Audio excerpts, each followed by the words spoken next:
Sorry guys, I haven't done this before. I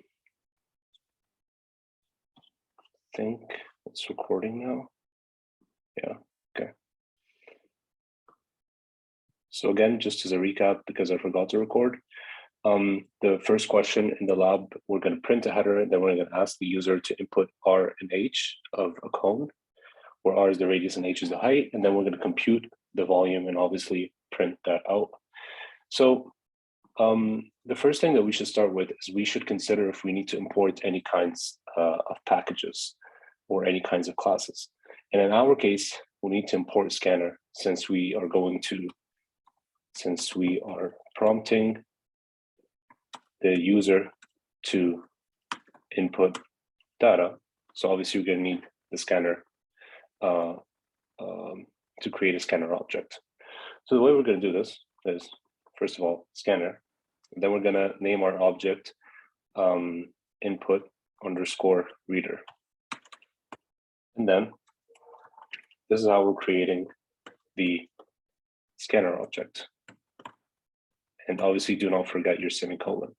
A mistake that a lot of you did in the quiz was not knowing how to declare create a scanner object. Some people wrote system here instead of scanner, so like that, and that is obviously not the correct way to do it.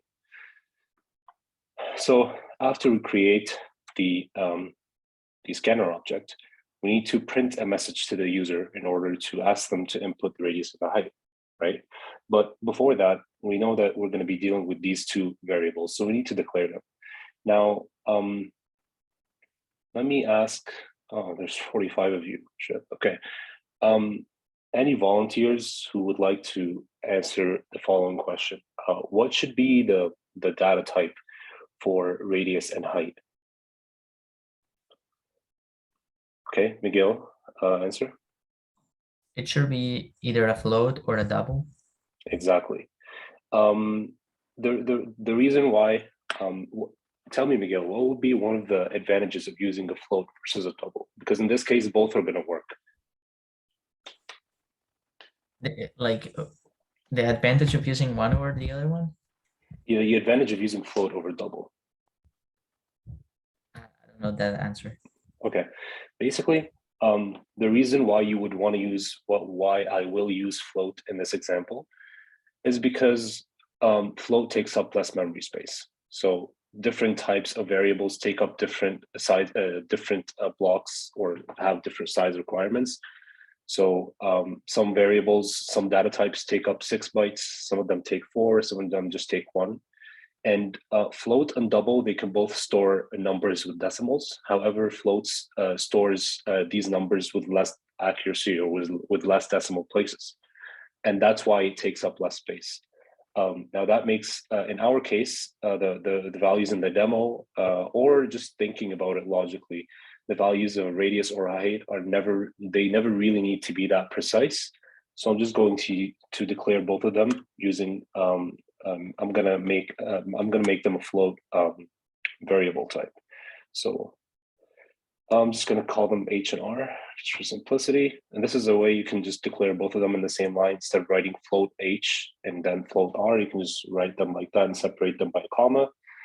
And then my output, another variable that I'm gonna need to declare is the volume, right? Because that's the thing I'm computing. So I'm again gonna call float V, and that's gonna be my volume, VOL, okay? Now, I need to print a message to the user to ask for input, right? The user is not just going to know what to do if you don't tell the user what to do.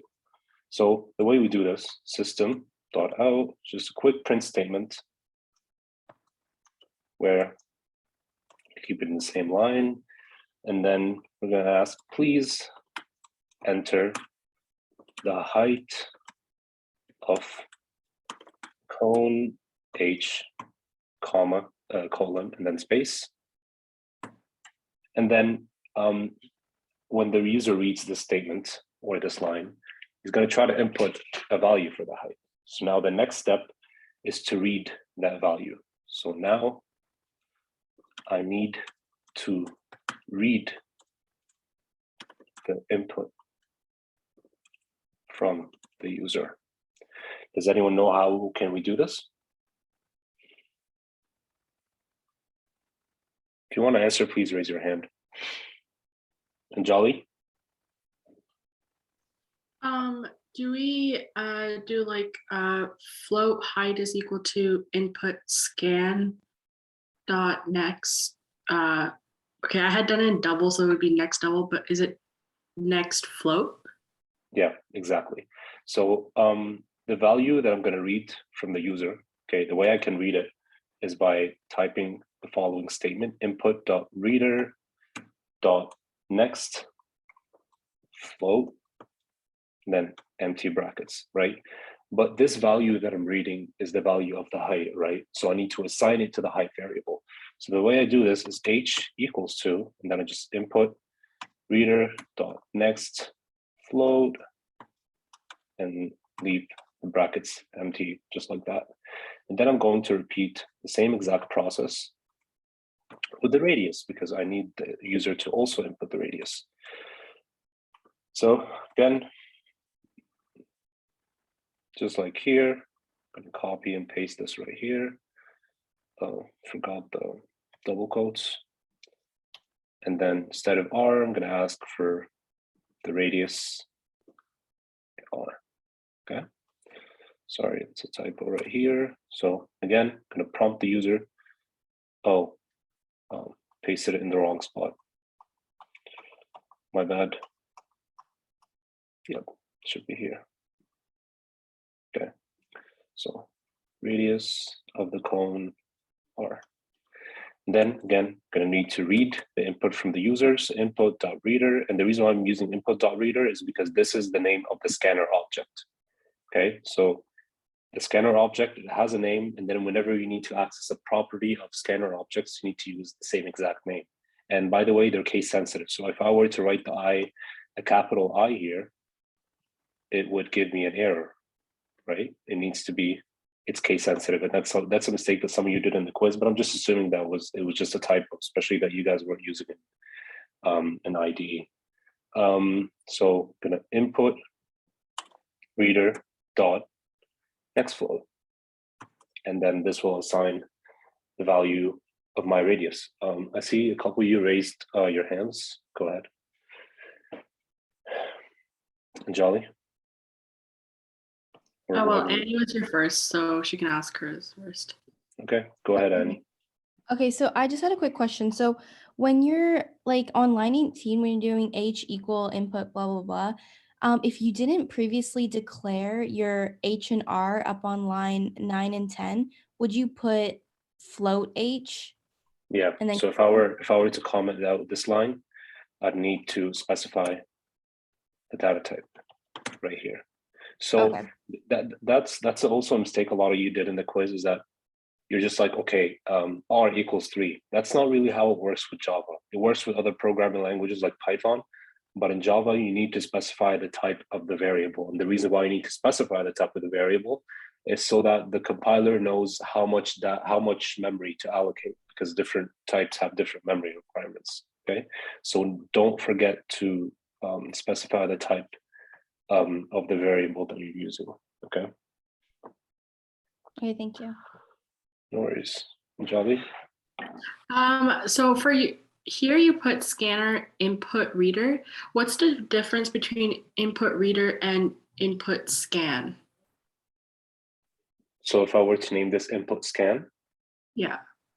it doesn't matter. It's still at the end of the day, a scanner object. It has all the methods, it has all the properties, the same thing. It works the same way. I just decided to name it input reader. I can name this Anjali, and just it's going to work the same way. But as long as I'm consistent, so the name of this scanner object here, whenever I use a scanner object property like .next float or any of these methods, I have to use the same name, because the way that this works is that you create this object, and then if you want to, you create an object of a specific class, and then whenever you want to access one of the methods of that class, you have to use the name of that object. Does that make sense? Yeah, thank you. You're gonna find a lot more explanation about this in, I think, Unit 4, the unit about classes. because that's like the whole idea, but that's sort of like a brief explanation of what happens. Okay. Now, so now we need to compute the volume. Now, one thing that I'm going to do here is that I'm going to actually change the type of volume to double. And the reason why I'm going to do this is because volume involves the formula for volume involves the value pi, and the value pi has so many decimal places.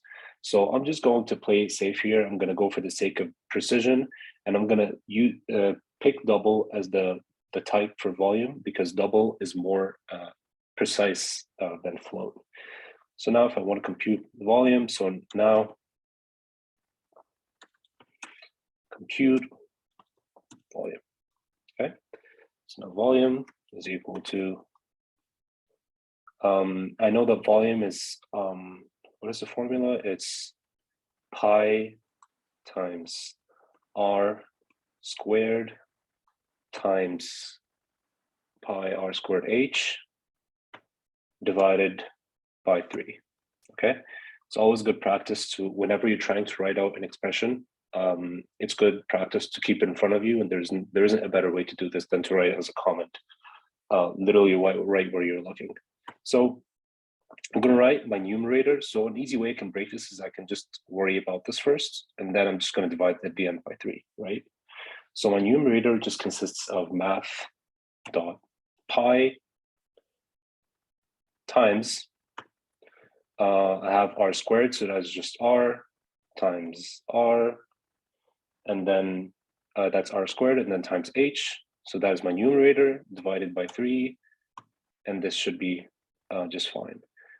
Instead of the r times r, you could have used the math.power method. So this would have been, you'd open another set of parentheses here, okay? And what I'm going to write here is, I think this precedes it. Yeah. So times math.power, and then the first input is going to be whatever you want to square, and then the second input is the power, which is 2 in this case, times h divided by 3. Now, a lot of mistakes that some of you did, one of the mistakes was that you had problems with knowing how many brackets you should add, because sometimes if you don't place your parentheses correctly, your code might compile, but you would get a wrong answer. So just a quick way you can kind of check that is whenever you want to know where a bracket begins and ends, this can get complicated if you have so many brackets, is just highlight or place your cursor where one of the brackets you're considering is, then that's just going to highlight the one that's closing it. So in my case, I know that the big brackets stay enclosed in numerator. Okay, that's good. And then this other set of brackets, it just encloses the power. It's used in the power method. So that is fine. So this should work just fine. And now all I'm going to do is print out the answer, system.out.println, and then I'm going to write the volume of the cone is, leave out a space, and then I'm going to concatenate that with my volume variable. So in this case, since I'm using a print line statement, I'm just going to do a plus. If it were a printf statement, I would just use a comma. So that's also another thing you got to watch out for. Now, when I run this, this should work. Okay. So always good practice whenever you're doing the lab demo is to have the values in the lab manual ready for your TA, just to make things, because you already have the answer written. It's kind of like an easy way to make sure that your code works just fine. So in our lab, the values were 3.5 for the height. Radius was 2.5. And then it outputs the volume right here. So this was question 1. I think I should just get started with question 2, because there isn't really a lot going on in question 1 and 2. The main challenges are in question 3. That's the whole new concept. So now with question 2, let me just delete that. That's from a lab I was marking. Then same package name.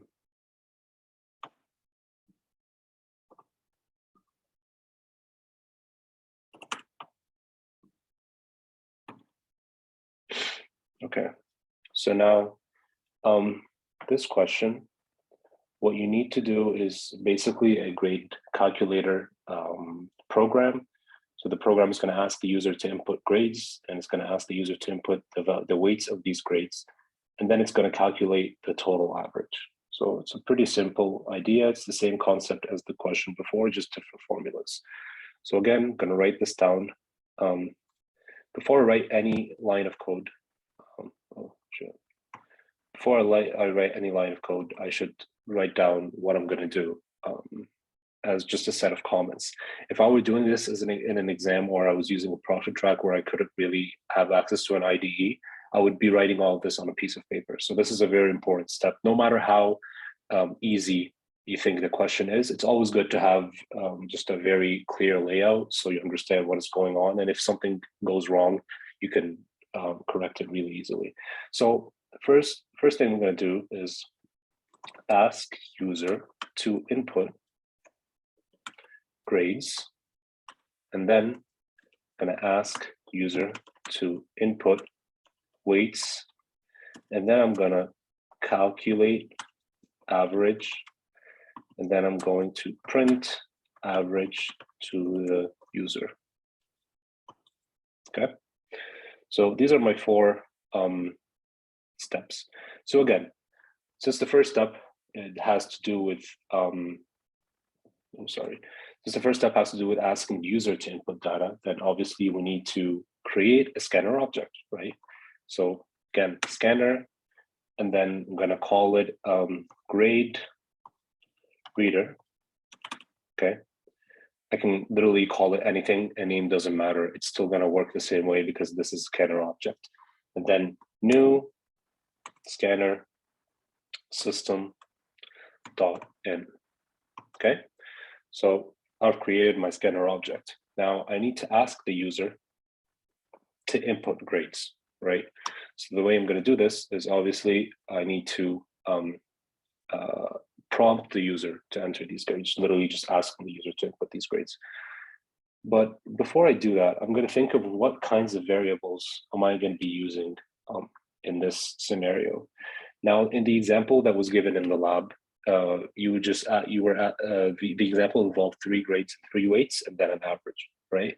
So it makes the most sense to just assume 3 weights and 3 grades, and then naming my variables accordingly.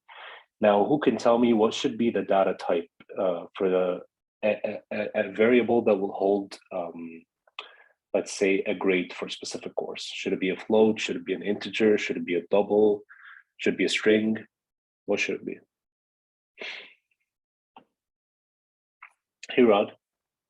You can use double because double allows you to input decimal numbers. Yeah.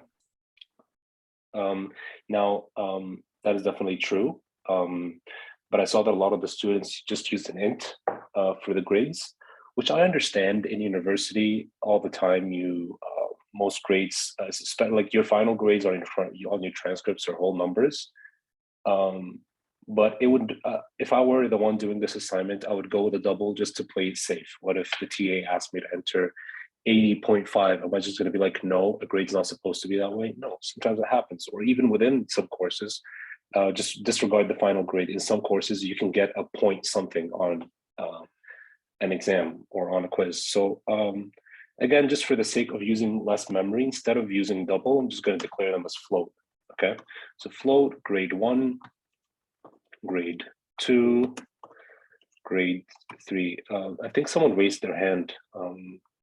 AQ. Yeah, no, I just had to ask if we could use a float instead. Yeah, exactly. You can use a float. There isn't really a right or wrong answer. You can use a float or a double, but it's just good practice that if you can save some memory, then why shouldn't you, right? Now, who can tell me what should be the weight for what should be the data type of the weight variable, which is going to hold the weight of courses or of grades?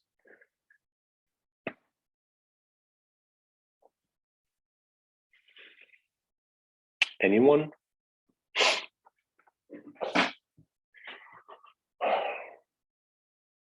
Jolly, go ahead. Is it double?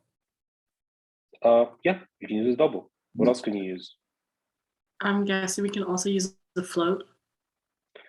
Because, well, like the integer, like in the example was like 0.2 and integer is like a whole number, right? Yeah. So we can use that. So you can use a float or you can use a double, right? Again, for the sake of saving memory, I'm just going to use float. So float weight 1. Sorry, there was a typo. Yeah. Weight 2. Weight 3. Okay. Now, the last variable that I need to declare is the variable that's going to store the average. So I'm just going to declare that as a float as well. Average. So now I have all my variables. Okay. This should always be your starting point. I like to always declare my variables in the beginning.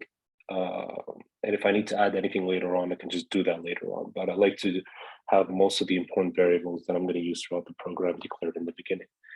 Ethan, go ahead. Is there a limit to how many variables you can declare in like one line? So can you just say like float, grade 1, grade 2, grade 3, weight 1, 2, 3, and then average, then semicolon? I don't think there's a limit. Let's see. Yeah, it works just fine. So we can do that. Okay. Don't Perfect, don't thanks. forget to separate them with commas. Obviously, don't separate because some people think, oh, I just need to just keep placing semicolons, but that's not the case. Just separate them with commas. But what you can do also is you can be like float a semicolon, sorry, a, and then on the same line float b and continue. Obviously, if you need to place a semicolon, then you need to specify the type all over again. Okay, now I need to ask the user to input data, right? So I'm going to ask the user to input data for the first exam first, okay? So print using a regular print statement. And again, you always need to use double quotes with print statements or with strings. But whenever you're using a character variable, you can just use one quotation or a single quotation mark. That's also a lot of mistake that a lot of y'all did. So, hi, please enter the grade for the first exam, colon, and I'm going to leave a space for the user to enter. So since I'm using a print statement and not a print line, my input is going to be on the same line. So I want to give the user some space so not everything is just like smushed together, okay? Then after the user enters, I'm going to read this grade, right? So the way I do this is I'm going to store this value in grade 1. So grade 1 equals to, what is the name of my scanner object? It's grade underscore reader dot, since I'm reading a float, because that's the data type for my grade 1 variable, I'm going to use next float, okay? And then I'm going to end this line with a semicolon. And I'm going to repeat this process with all grades. So second grade, or second exam, third exam, and so on. And again, I'm going to repeat this process of reading just like that, but I'm going to store them in the different variables. So here's grade 2, and here's grade 3. And obviously, I'm not going to change the scanner object name because I'm still using the same object. Now I'm going to move on to the weights part, right? So again, I'm going to ask the user to enter the weights. So this, I'm done with the part for the grades, right? So you can see the comments, I kind of use them as an outline for my code. So everything is clear and simple. So I'm going to write here oh shit, not that. So here I'm going to be like import scanner object. And then here I declared my variables. Okay, so it's kind of like how when you read a book, there's kind of an index in the beginning where it shows where everything is going on. I like to do this with my code too. It just makes things very clear and it makes the life of whoever is reading my code so much easier. Now I'm going to ask the user to input weights. So it's the same exact process, just different words and different variables. So enter the weight of the first exam. Then obviously I'm going to read the weight and allocate it to the weight variable, weight1. And just repeat this process for all my 3 exams. So second exam, third, then here, weight2, here, weight3. So now at this point, I've successfully read all the data that I need to read from my user. Now I need to calculate the average, okay? And here is a little twist that I would like to do, okay? So in order to make this different from question 1, I'm gonna need to calculate the average using a method called grade calculator. Okay, so this is in order to make this question a little bit more challenging, because this is literally the same exact thing as question 1, and there's no point in doing the same exact thing. So now when I get to this step, I'm like, okay, I need to calculate the average using a method called grade calculator, okay? So this means that I need to define a method called grade calculator. So I'm gonna step outside of my main method, write a comment here, define method grade calculator, okay? Now, how would I do this? What sort of questions should we ask ourselves whenever we try to define a method? So the first question is the name of the method.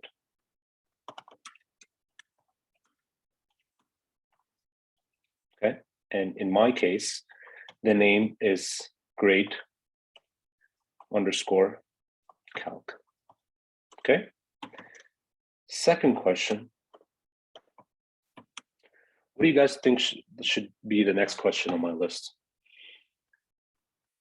Any volunteers? What you want the function to do? Yeah, but that comes a little bit later. So, okay, we can say that. What is the purpose of the method?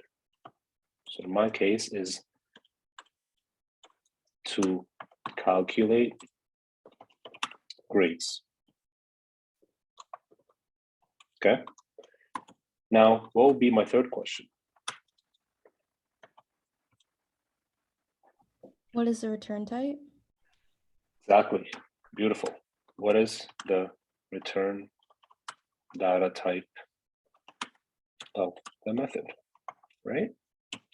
Now, why is that important? Is because the return is the reason why the function would be valuable, because that's what returns back to the main method. So when I call this function, or when I call this method in my main, if it returns X, then in my main, all I'm going to be able to read is the value X. So return, obviously you want to return the most important thing, or the thing that you care about. So the return data type specifies the type of X that you want, right? It's kind of like if you ask me to go get you a sandwich from Subway, the return in this case would be the sandwich, because that's the thing you care about. You don't care about anything that happens in the middle. You don't care about how I paid for the sandwich.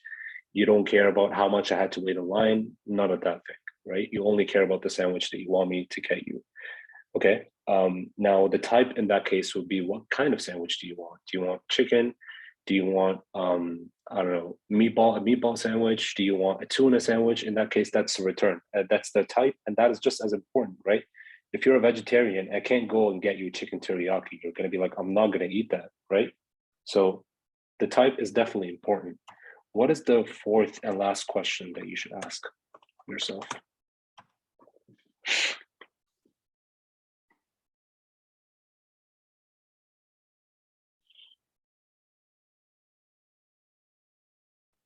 Anyone?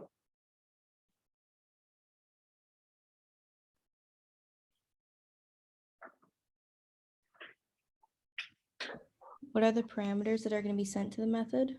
Yeah, exactly. Thank you. What is the list of parameters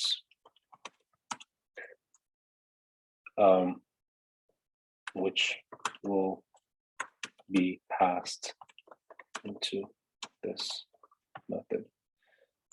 And the list of parameters in our analogy would be, for example, how would you pay me? Would you just give me your card, or would you e-transfer me, or anything like that?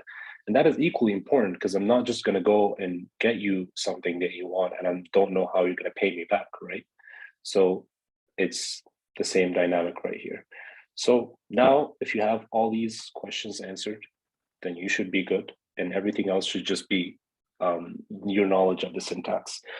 So the way we're going to name this method, we're going to precede it with the access modifiers, static, public static, and then what comes next, actually I should write this in the comments. So the naming format for the method, public, static, and then return data type, and then method name, and then list of parameters. Does it come with a colon, or is that in Python only? Yeah, it's just in Python. Then you're going to open your set of curly braces. Okay, and then here you're going to define what is going on. Okay.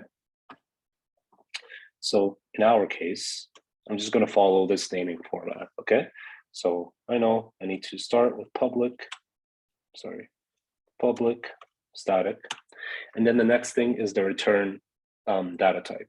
Okay. So this is a question for all of you. I'm going to give you like 30 seconds to think about it. The grade calculator method in this case, which is a method that what it does is that it calculates the grades. What should we return back? What should be written after the return statement? Someone's ready, please raise your hand. Miguel, go ahead. So would it be just a double, or I'm sorry, a float? A double, no, a double.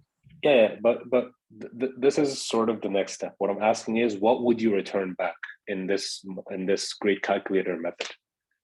What is the thing that I care about the most from this method? Oh, the average. Exactly. If you send me to Subway, then obviously you want a sandwich. Same thing here. You're creating a method that calculates averages. So what you would care about is an average.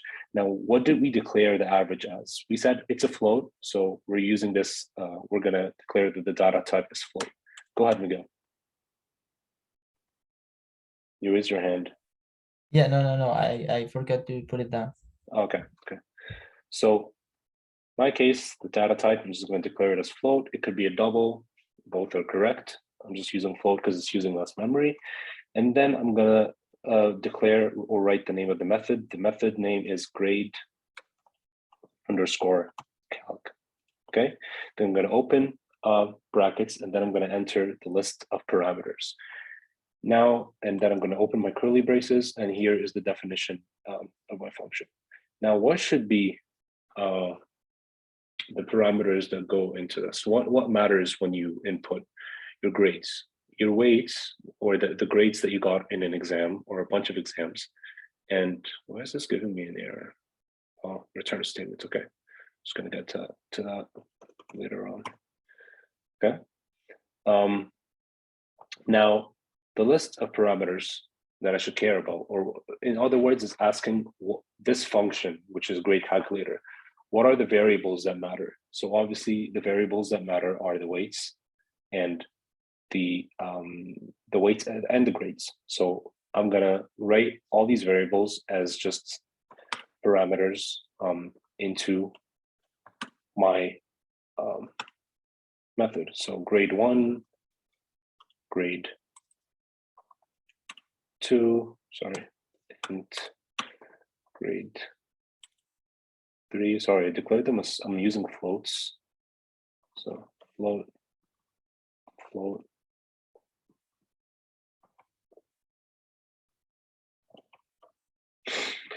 And then float weight 1, float, weight 2, and then float, weight 3. So this is just a list of all my parameters, obviously, okay? And then in here, I'm going to declare a variable called average again.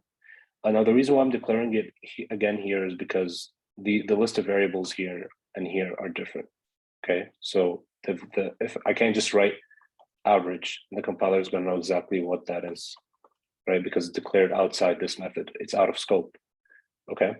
And basically what out of scope means in a nutshell is that if you have two methods, generally speaking, or at least in this case, they do not have a way of communicating what data they have. So for example, in the main method right here, I have all these variables declared, right? So in main, whenever you're in main, it has a list of variables. You're like, yeah, I know what grade is. This is the address of this variable, and this is the value that it holds, and so on with all these variables. But whenever as soon as you exit and you go into another method, which in this case is grayscale, this method has its entirely new sheet that has, or memory that has nothing of what the main method has.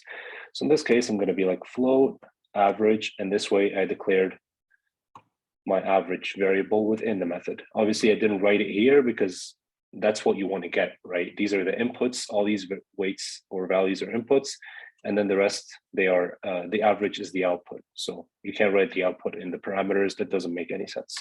So now I'm going to define the formula for average equals, and then the way the math for this is, let me see where the formula for that is.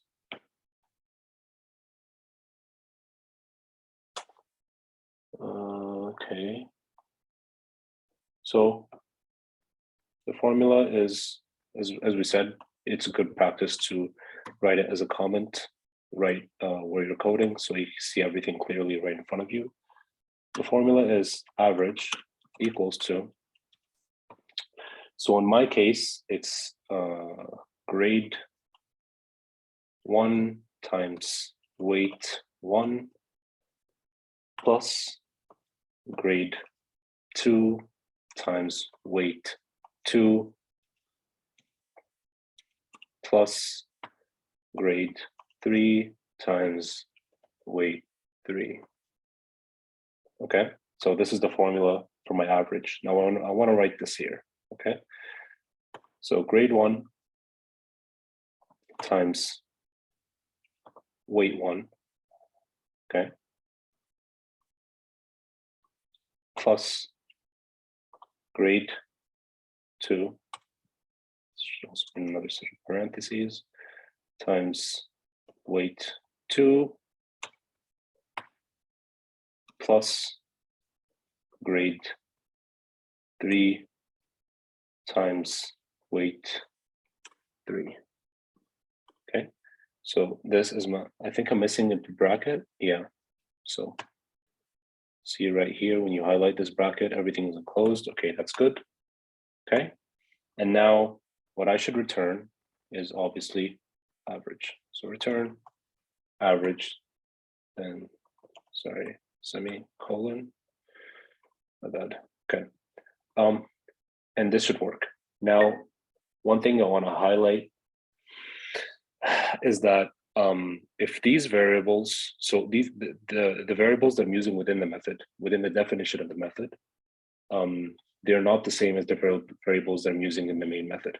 So if this variable is called grade 1 LOL, this wouldn't work, even though grade 1 is defined outside the method, but it doesn't work because it's out of scope. So I would need to use the only variables that you're allowed to use whenever you're defining a method are the variables in the parameter list or variables that you declared within the method. Okay. Again, this can be different if you have different access modifiers in future units, but that's not my focus for today.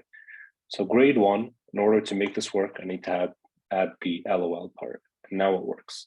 Example, grade 2, LOL, grade 2 wouldn't work. So I need to add LOL. Same thing with grade 3.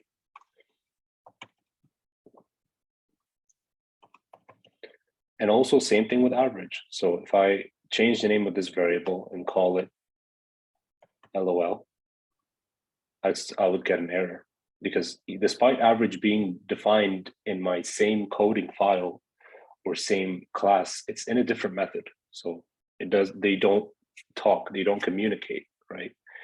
So I'm gonna name this as, shit, my bad. Okay. LOL works and LOL. Okay. So now I defined my method. Okay. The job is not done because I need to print this to the user. So after I declare all these variables, so now to my main, okay, I want to make use of this method, right? So how would I do that?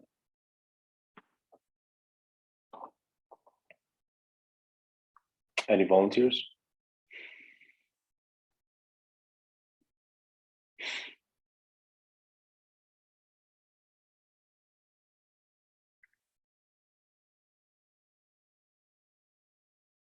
Go ahead, Mohammed. So what exactly is it that you want to do? You want to call the method that you created? Exactly. So now what I need is to call the method, right? Yeah. So now I need, so calculate the average using this comment. So this part, I used it, or I did it by declaring the grade calculator method. And now call the grade calculator method. So the way I'm going to do this is I'm going to write the name of the method. So grade calc, and you see it comes up as a method defined. And then you see a little description of the parameters, of the list of parameters that it takes. And I'm going to just click on that. And then I check the list of parameters. And then I'm like, okay, what variables am I going to pass into this method? Can anyone help me out with this? What is the list of variables that I should write? Mohammed, go ahead. So you'd have grade 1, like your variable grade 1. Grade 1 or grade 1 LOL? No, yours would be grade 1, I think. Because you have your variables called grade 1. Exactly. The variable that I care about, the variable that I read from the user, it's called grade 1. So this is what I'm going to pass into the method. And again, even if I were to write grade 1 LOL, see, it doesn't even come up. It's not realized by the compiler does not expect you to input this because it's not defined within the method. See, I get an error right here. So that is something that I really want to stress because it's a very important concept to understand. Because when you deal with classes, different classes, and each class has a different method and things like that, it can get kind of messy. Okay, so grade 1, grade 2,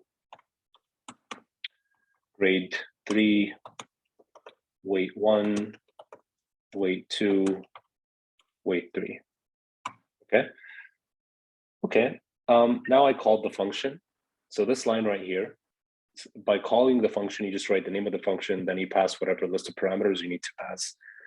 And that's going to calculate my average, and that's going to return the average. But the issue that I have right here is I don't have the average stored anywhere. So this is going to return the average, but it's not going to store it in any variable, right? So what should I do, Anjali?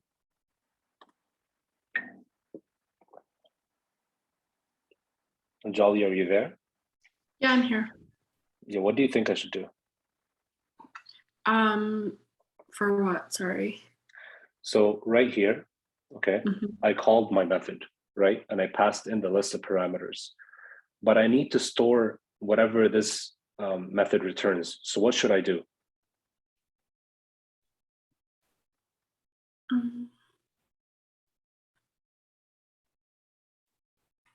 Whenever you want to store something in programming somewhere, what is the first thing that comes up to your mind?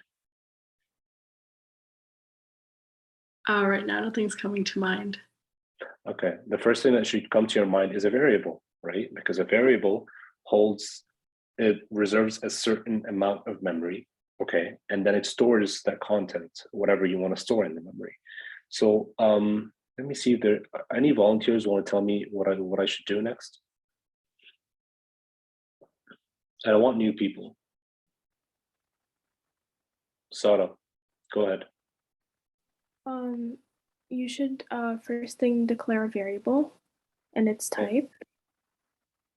Okay, let's check my list of variables that I declared, okay? So this is my list of variables.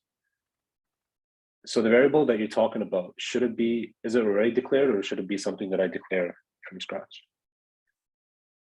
No, it's already declared. So you already have average. Okay, And so now you just say average equals that. wonderful. Thank you very much. So what happens here is when the compiler goes to this line 38, it's like, oh shit, I don't know what this method is. Let me check in the rest of the class if it's defined somewhere. It goes to line 62, it's like, oh, thank God, okay, it is defined. Now let me check the list of parameters, do they match? So this method requires a list of 6 parameters. Then it counts these 6 parameters. Oh, okay, nice. I have all the parameters that I need. Let me now get into the method. So it jumps from line 38 into right here. It does all the work, and then it returns back a float type variable, which is average LOL, okay? So it's like, okay, now I'm gonna go back to main with this value. And because Ziad wants me to store it in the average variable, I'm just going to do so. So now average holds whatever you returned from the method, okay? Obviously, you need to make sure that the type of the variable and the return data type match, because otherwise you're gonna run into issues. But so far, this should work. So now the last thing I'm gonna do is system.out.println, and then I'm going to say the average is, then I'm going to write the average variable right here. Better luck. Actually, well, I'm assuming that the student got a bad grade. Best of luck, I guess. Okay. Sarah, what's up? You just said that you're gonna run into issues if they don't match. Are you talking about the number of parameters? The number of parameters, that's definitely going to be an issue. But what I'm talking about, what else should match is that. So in this case, for example, I know that the return data type of this method is a float because I want my output to be a float, right? So average LOL in this case, that's a float. Okay. If average, or if the variable that I assigned the return value to, instead of it being float average, if that was an int, that would be an issue, right? Because okay. you want to float, you can't really store it in an integer variable. So that's what I mean by make sure it matches, right? Because if you were to do that, say int avg, and then here instead of average, you just use the int thing. That's a big error because what this part is returning is a float because that's the return data type. And it's like, okay, the compiler is like, nice, now I have a float. Let me go and see where am I going to store it. So it goes to the average avg variable, knocks on the door. Hey, I have a new value for you. I want you to store this from. Okay, then it's like, okay, I'm an integer. Can I take it? Like, hell no, you can't. I have a float. You're an integer. You can't take that, right? So that is also an error that you need to watch out for. So I'm gonna just put this back to God. Okay, average, and then I'm just gonna delete this because it's pointless. And then I'm gonna run this, and this should work. Sorry. So grade for the first exam, let's say 80. These are the values in my lab, so I'm going to use that. High, enter. I should delete this high. This is getting really repetitive and annoying.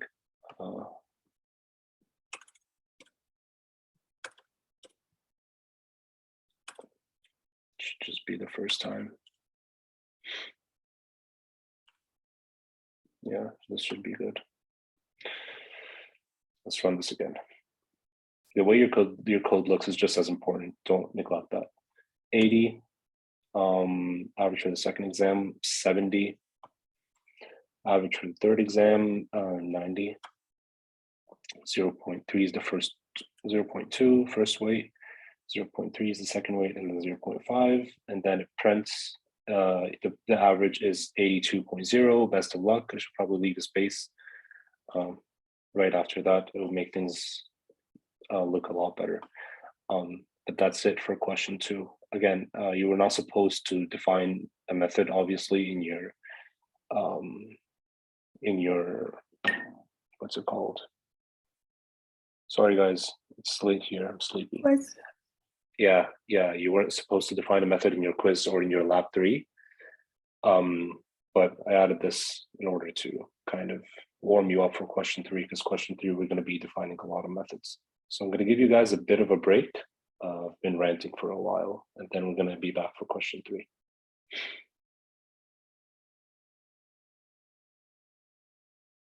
Again, this break is like 10 minutes, so don't leave.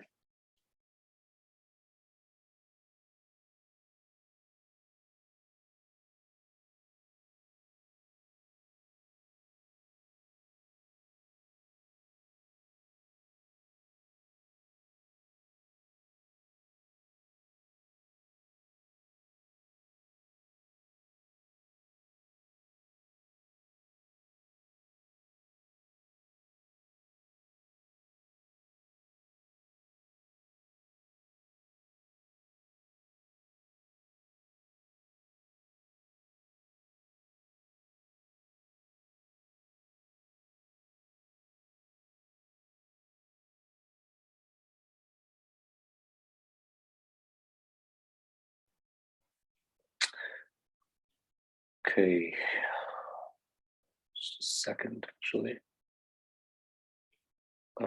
Question 3. Okay. Okay, is the screen visible? I can see it. Yeah. So let's see, what do we need to do for question 3? Okay. So question 3, you need to create a method called myHeader, which prints out the header. You need to ask the user to enter a length in centimeters. You need to create a method called centimeter to inch converter to return back inches or to convert centimeters to inches. And lastly, you should create a method called myFooter, which accepts a message and outputs a message with stars and just saying or signing out and stuff like that. Okay. Okay, so let's just write down the summary of what we need to do here. Okay, so I'm going to write this right before the main statement because just feel like it. So we need to create, actually define would be a better term. Define a method called header, which prints out the user, which prints out the header. Okay.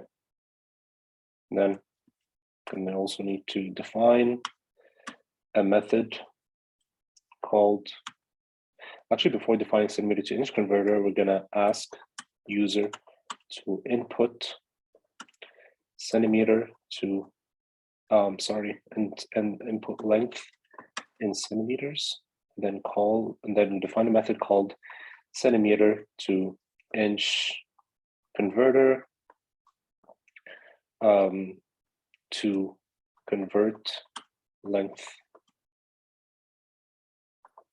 from centimeter to inches, as you can tell from the name of the method. That's another thing. You should name your methods names that make sense, okay?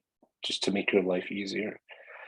And lastly, define a method called footer or myFooter.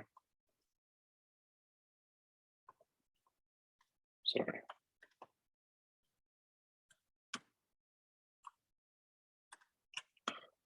Which prints out a message with a bunch of stars. Actually, which takes in a message as well and prints out a bunch of stars. Okay. Okay, so let me do some of these methods before I create some of these methods before I jump into my main. Okay. So again, we said that the naming convention is public, static, return data type, and then name of method, then list of parameters. Then here you're going to open a set of brackets, and then here you're going to define your method. Okay, so let's start out with the first method. So the first method is header, or my header. Okay, and in the lab document, it doesn't say that it takes in anything. Okay, so I'm going to start out by writing public static, and then the next step is the return data type. So here, I'm trying right here is my header. So this is where I'm going to define the my header method. Jolly, can you tell me what should I write after static if I'm going to define my header? What is the return data type? Because that's the next step. I'm done with public, I'm done with static. Now return data type. What should it be in this case?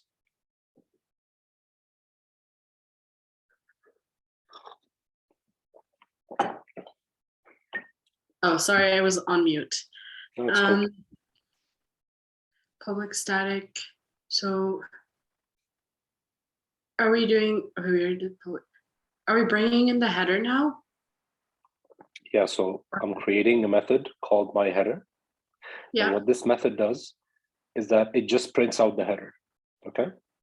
Yeah. So what will be the return data type of that? Okay, I have it. Would it be void? Why would it be a void?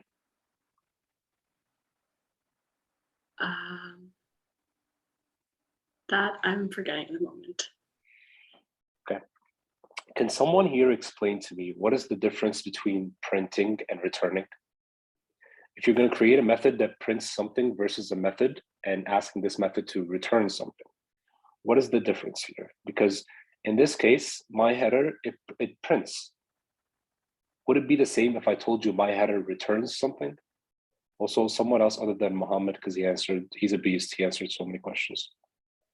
I think Steve, did you answer a question before? I think I did one earlier, yeah. Okay, I need new people. Aisha, I think you're new. So I think it would be because we're not actually creating something to return to the main method. But if we had a return type, then we would have to give it like a data type as int or float. Okay. I think you can do a little bit better of a job explaining the difference between return and printing. I'm pretty sure you understand what you're saying and you know it, but you just didn't elaborate on it clearly enough. Any other volunteers?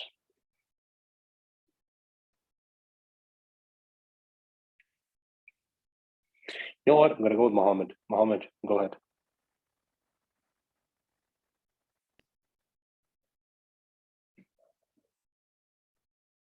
Go ahead with the answer. Yeah. Why, yeah. What is the difference between return and print? Because I see that confuses a lot of students. So when I tried this, I was gonna ask you this question, but then I went to my code and I tried it out, and it just didn't work because I was inputting variables into the method. The method didn't have a return type, so it wasn't returning any variables. Like it couldn't comprehend that there was variables in their calculations. Yeah. So when it was void, it just prints out whatever statement it has without inputting variables in. Okay. At least that's what I think. Yeah, you're correct.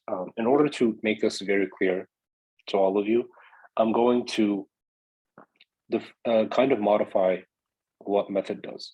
So I'm going to define a method called my header, which returns the header.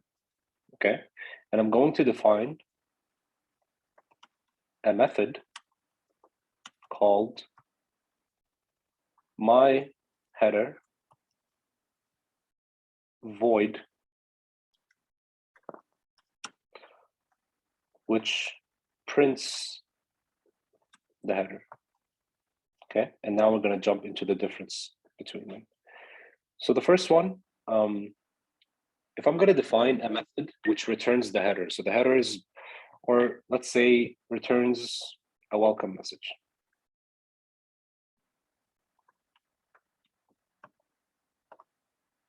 Okay, and prints a welcome message. Okay, if I'm going to, let's start with the first method right here, which is my header.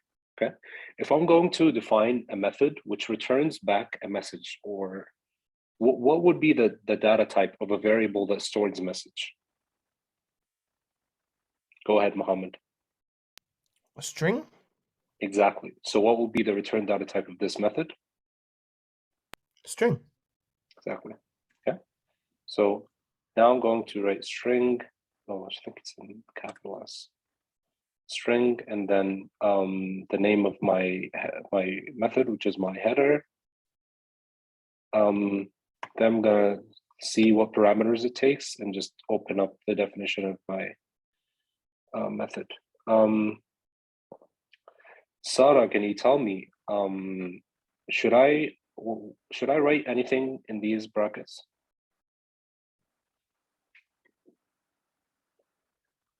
Can you repeat your question?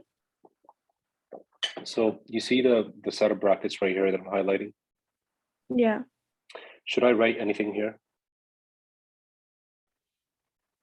I mean, because it's not void, you're supposed to define variables.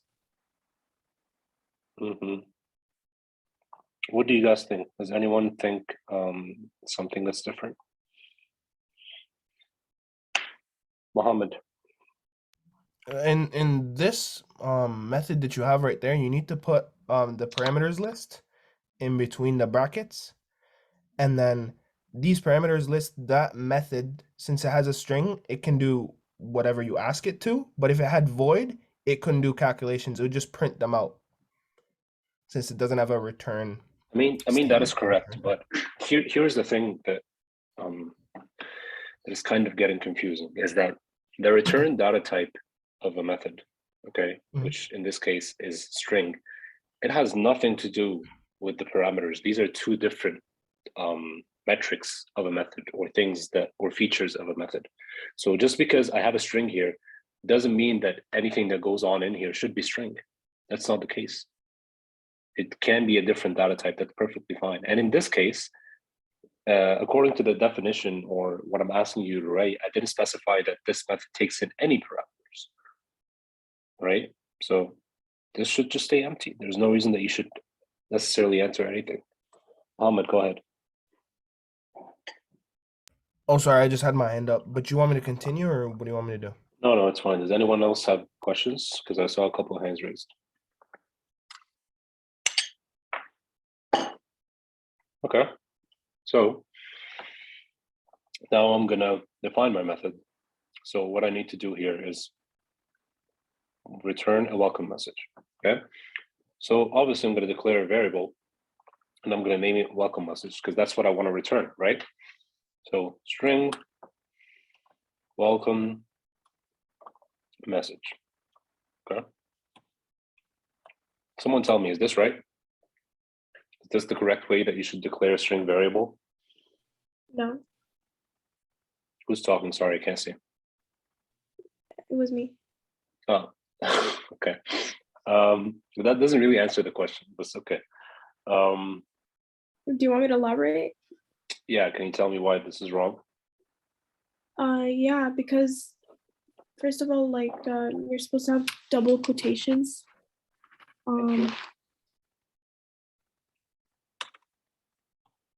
Also, I'm not sure if this is like the proper formatting, but aren't you supposed to not have like underscores? Isn't it supposed to be like? No, underscores Just- work just fine. I think you Oh. can't have like a bunch of like special symbols, like exclamation points and things like that, but underscores are fine. Oh, okay. Guys, I cannot stress this enough. There's so many people who lost marks because they use single quotes for string, and that just broke my heart, because it's such an easy fix, and it's something so fundamental. Even when you use quotations when you're speaking in real life, a whole ass sentence string, use both your fingers. No one just does that. That just looks weird. That looks wrong. People do that. So whenever you're declaring a string, please, for the love of God, use double quotes. Don't use single quotes. I hate taking off marks for that, but I have to. So please don't do that again. So again, double quotes, and then the welcome message is, hello, Ziad.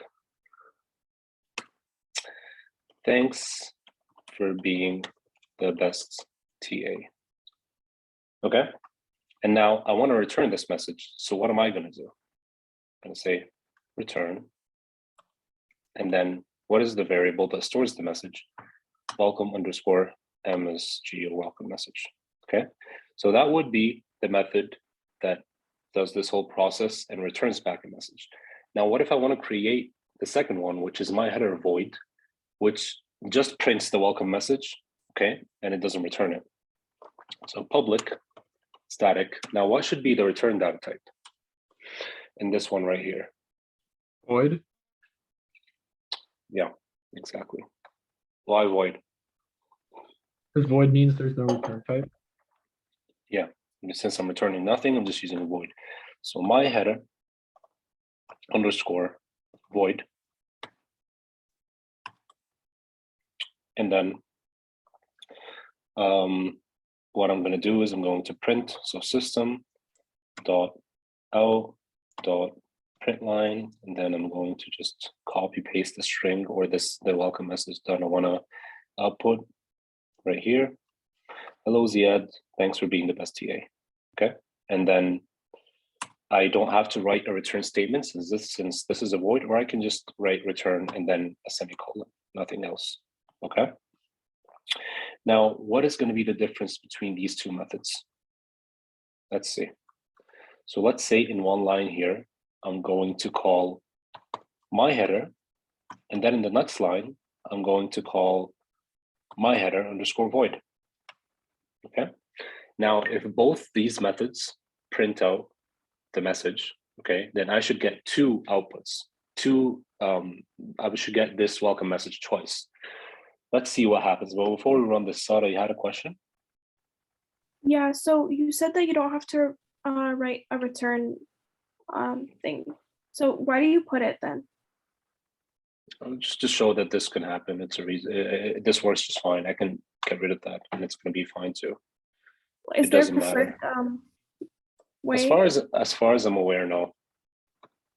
Okay, thank you. I don't care. Okay, so now we're going to run this class. So again, if we get if we get this welcome message twice, then this means they're doing the same exact thing. Okay, let's see if that's the case. How many times did we get it? We only got it once. So what does that mean? One of them is they're not the same exact thing, right? Okay, now let's see which method do you guys think is printing out this? The first method, my header, or my header underscore void? Ethan, go ahead, please. I think it's my header with the string, just because the void means it doesn't return anything. Okay. Does anyone agree, disagree? What do you guys think?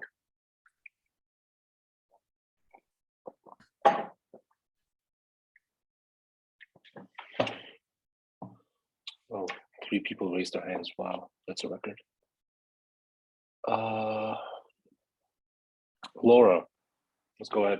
What do you think? So I think it's my header underscore void that is creating the message, because my header is making a string variable, but we haven't done anything with the variable. Like, it doesn't have anything in the main method.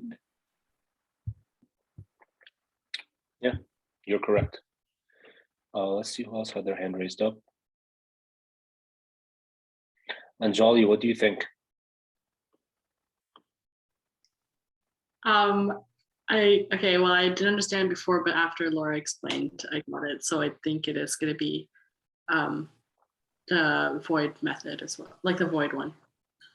Okay, so now I'm gonna show you guys pretty much what happens. So when I run this code, okay, my compiler goes to the main class, then sees that I'm calling a method called myHeader, right? So it's like, okay, let me look in this class where this method is defined.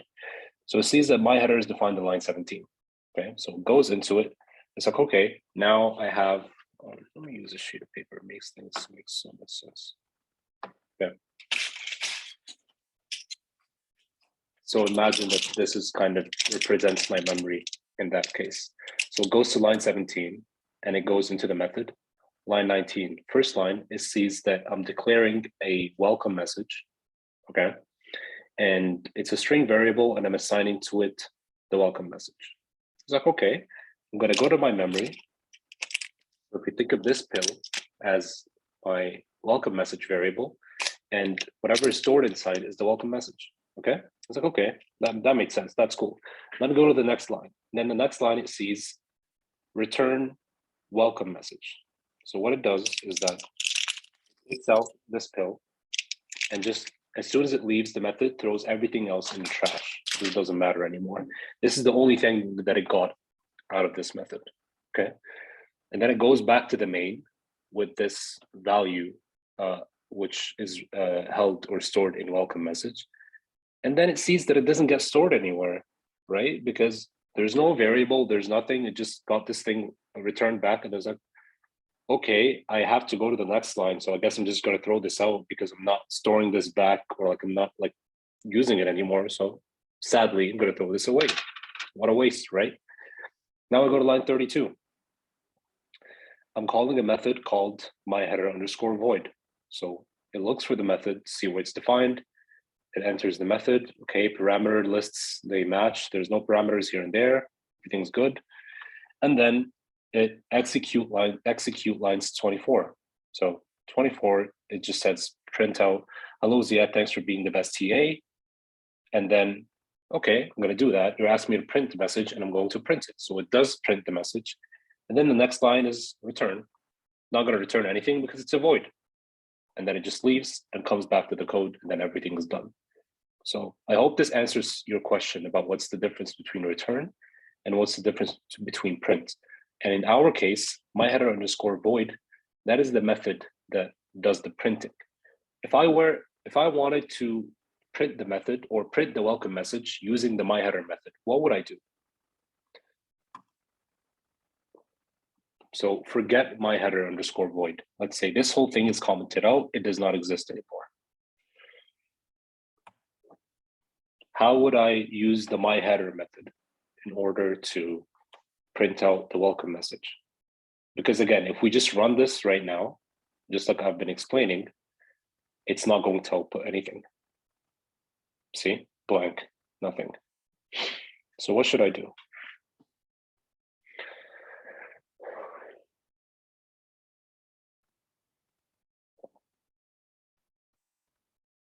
I need new people, come on.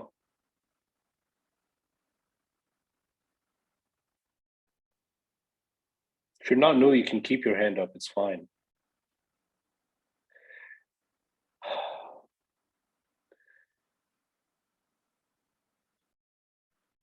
Come on, guys, I want to see more hands. Even if you're not sure, just try it out. Nothing's going to happen if you get the question wrong. I'm not going to get mad. You're not going to lose marks. Nothing's going to happen. Plus, don't think of it as embarrassing. No one knows anything. Nice, I'm seeing more hands. Jolly, I want you to give this a shot. Let's see. Okay, do we do a system.out print line? Okay, I mean, you can do that. You can do system.out .out.println and then write the message. So definitely. So system.out.println, and then I can write again, same exact message here. And this would work. That is correct. It would output the welcome message, but I didn't use this method. That's what I'm asking. I want you to use myHeader. Sara, go ahead. I have two ways in my head. I don't know which one's correct, but the first one would be within the class. the string class, you would be like print the welcome message. So right here. Yeah. No, I don't want to change my Oh, header. okay. It's already Then- been defined. I don't want to touch this part. The changes should be in the main. What should I do? Can you just print and then instead of putting hello Ziad, you can just put my header? Yeah, exactly. Good job. That is correct. So what I can do here is print, and then I'm going to call the method right here. And what happens is that when I run this code, okay, and then it gets to this line and it sees that I'm calling a method, it goes, runs the method, and it gets back to me this pill, the welcome message, okay? And then it sees that it's in a print line statement, so it's just going to print that out. That's it, okay? And this, it returns back a string, so it's going to print back a string. So just like, for example, I can be like string name equals to Ziad, and then I can write a print line statement, which does the following, sorry, print line, and then instead of writing Ziad as a new string, I can just write name, right? Aren't they equivalent? It's the same exact idea here. What I'm returning back is the welcome message. Okay, since it gets returned back, it comes back with me to my main. Everything else stays out there. The return comes back with me to my main, and then it gets printed out. So if I do that, it should work. So right here, get rid of this, and then let me run this. And it works. See a lot of hands up. What's up? Let's start with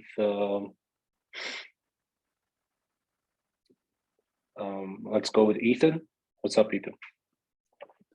Yeah, for another way to do it, would you also be able to uncomment my header and then in the print line, like in the brackets, say well underscore message? That's a very good question.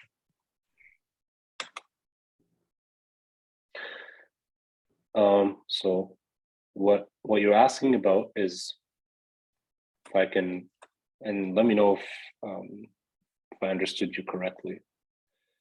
So instead of my header here, I'm going to write message, sorry, welcome dot message. You're asking if these two are equivalent, right? Yeah. Okay, who has an answer?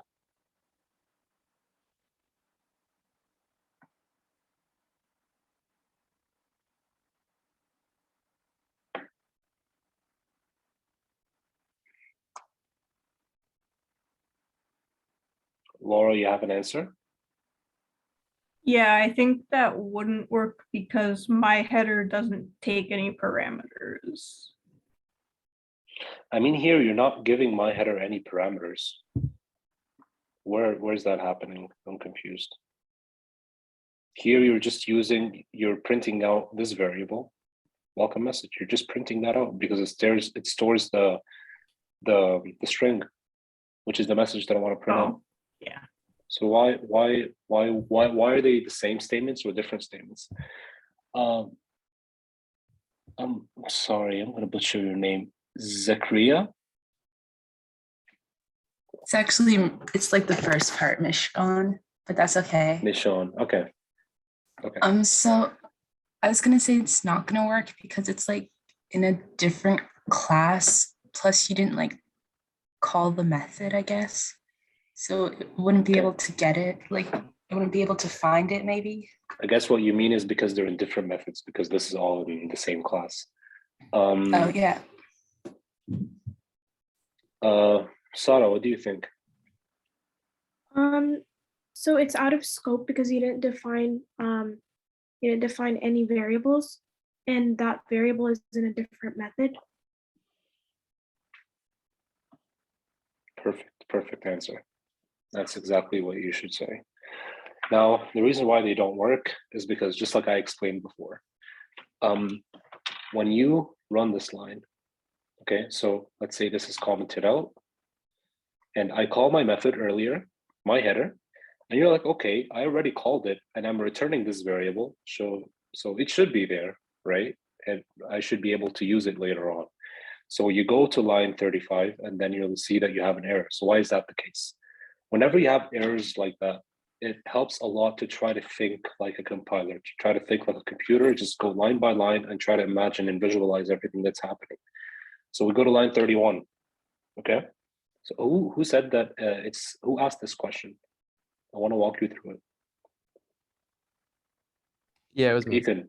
Yeah, Ethan. I'm Can I going just to take a ask you, stab at it? I want you to walk me through it. So tell me what happens when you go to line 31.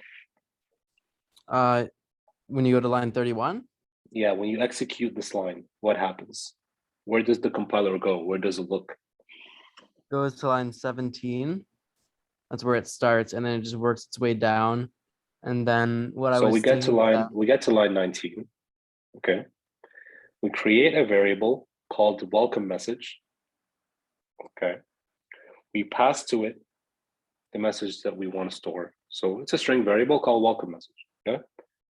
Then line 20, it returns that back, right? So wherever we called this method, wherever it is, this gets returned back to where we called it. And we called it in line 30, right? Now, what happens when after that step? What do you think happens? I think that would be it for line 31. Then it just moves on. Yeah, so now that we returned welcome message, just like you said, that would be it. So we have nowhere to store it, right? Because we didn't declare a variable and pass the value welcome message to that variable, right? So after line 31, welcome message does not really exist anymore. It doesn't exist in this scope. Does that make sense to you? Yeah, just another question. To solve that, could you write in the brackets string welcome message or Here? just welcome message? Yeah. Let's Would see. that like introduce a variable into this this or like well underscore message?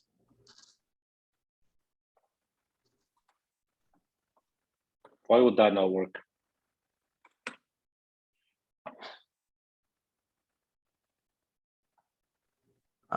Not sure. Guys, who knows why this doesn't work?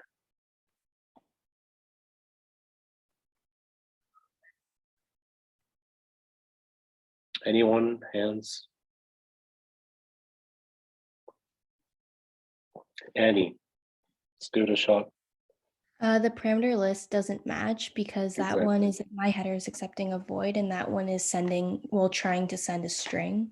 So it's a compilation error. Okay. I wouldn't call it a void because I don't want to get it confused with the return data type, but it's an empty list. There is nothing that goes inside. Okay, there are no arguments. So we can't just go here and pass something when according to the definition of the method, you don't take anything. For example, like the math.power class, okay? As you can see, according to the definition, this method takes in two parameters, A and B, where both are double. I can't go ahead and be like, you know what, I'm gonna give it three parameters, 3, 4, 5. It's not gonna work because the parameters don't match. The method's like, I only take two parameters. If you give me three, I'm not gonna do what you want me to do. I don't work like that. Same thing here. Parameters or methods, when you want to use them, you have to be very careful and you have to match the parameter list and you have to match the return data types and like all these things that you have to watch out for. You don't just like do things like that. Do you guys have questions? The two people who have their hand raised? Sarah and Ethan. I have a question. Yeah. So if I wanted to, you know how earlier I told you you could edit the class, my header, the string class? Mm-hmm. Like, are you able to do that? If like, can you put return system out print welcome message? So I would put the print statement right after return. Yeah. Why would I put it after return? Why wouldn't I just write it here?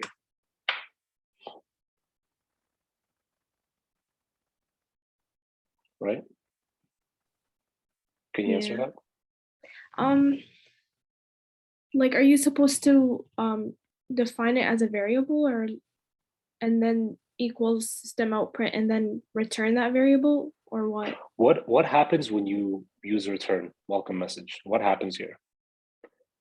It just Does it just return back? Does it return back just the variable welcome message, or does it return back whatever value is stored inside it? Yeah, it returns back whatever is stored.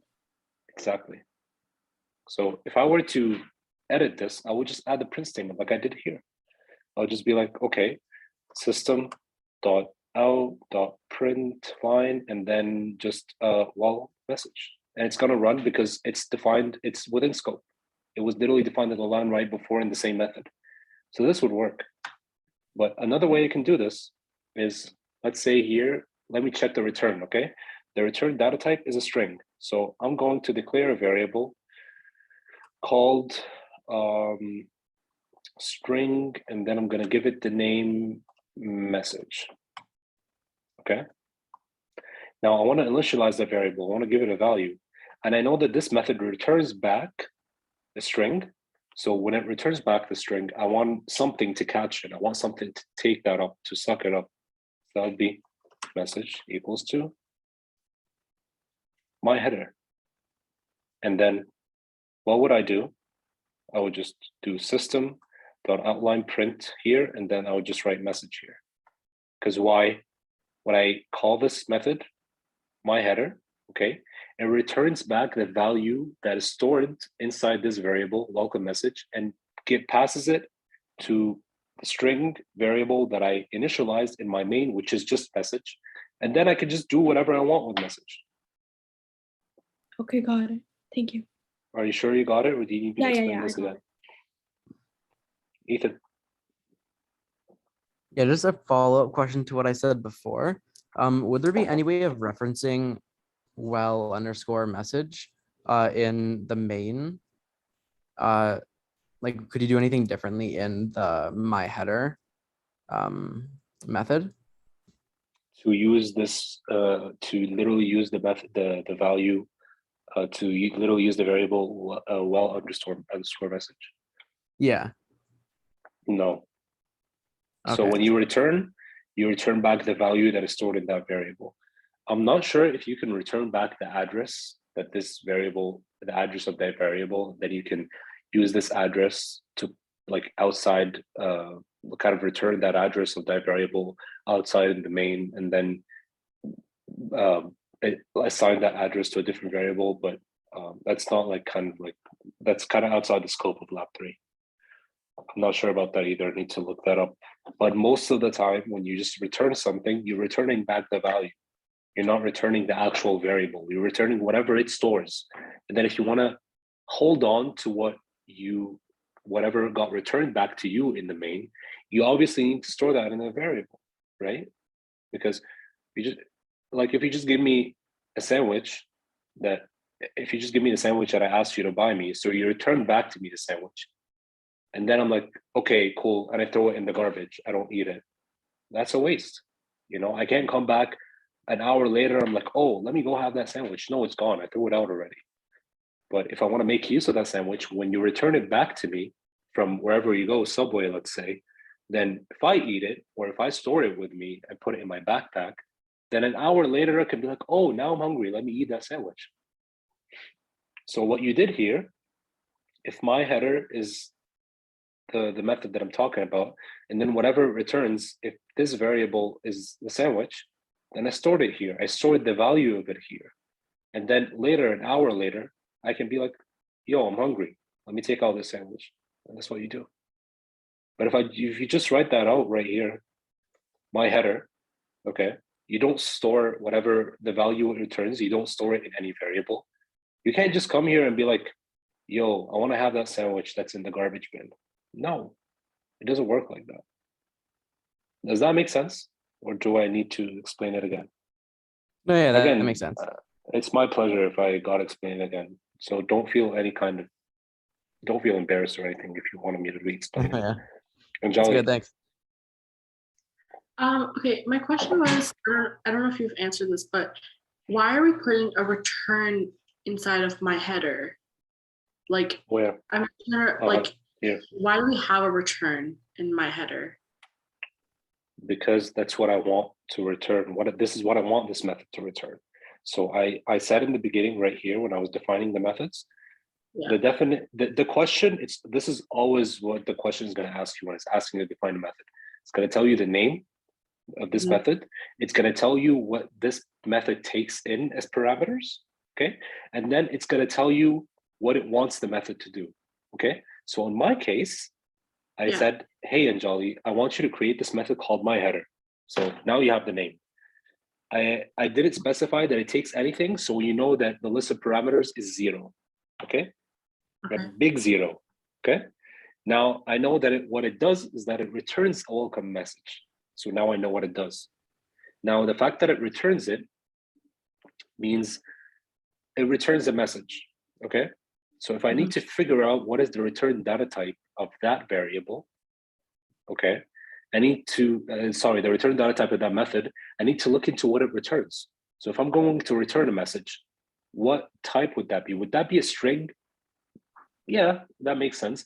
Would it be an integer? No, because I'm writing out a sentence. Would it be a double? No, because that's for numbers. I'm writing out a sentence. Would it be a character? No, because a sentence is not just one character, right? Would it be a float? No, because float is for numbers. Would it be a Boolean? No, because Boolean is for logical values, just 1 and 0, or true or false. I want to write a sentence. So like, okay, it looks like string is what I'm going to return because a message is string. So now that I've had this whole thought process, when I define my method, I know that it's string because that's the return data type, okay? Due to all like the thinking that I just did. Yeah. And now I know that the name is myHeader because that's what I told you to create. I know that within the brackets, there's absolutely nothing because I didn't tell you that this method takes in anything. I didn't tell you it takes in any arguments, okay? And then the last thing here is that the return statement should be followed by a string because here the return data type is string. So these two things, the return data type and whatever the return statement is, they need to match. So for example, here I can't go like int x equals 3 and then let me return x instead of welcome message. That's an error because I'm trying to return an integer and the method's return data type is a string. So there's a contradiction. Okay, yeah. So everything is very systematic. Everything has to flow very smoothly. Yeah. Okay. I have a question following this. So whenever we do like a header, myHeader, do we always create this before our public static void main, like the main method? Sorry, can you go ahead? Can you repeat the question? Okay. I So zoned out. whenever we create like a myHeader, do we always put that at the beginning, like right after our public class? No, you can define this after your main, because here's the thing, okay? A class is like a notebook, okay? And then each method is a page. So it doesn't matter the order, okay? You can define your other methods first and then main, which that's what I prefer. Or you can write out your main code and define all your methods later on. That would work too. Okay? Okay. No, sounds good. Thank you. No worries. Why do I have an error here? Yeah, I changed a lot of my code. Yeah, here. Okay. So now if I run this, if I run both,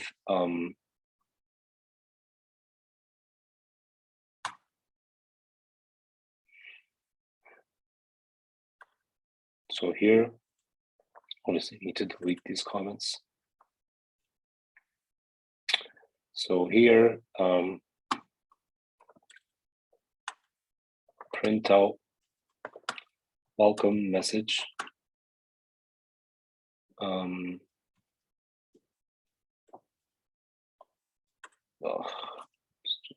Okay, print out welcome message using my header. Okay, and here you print out welcome message using my header void. Okay, now let's try to create a method. So define. I'm not going to do the rest because the rest are very repetitive ideas. I just want to show the difference between some difference in like how classes could be different. So define a method called my header underscore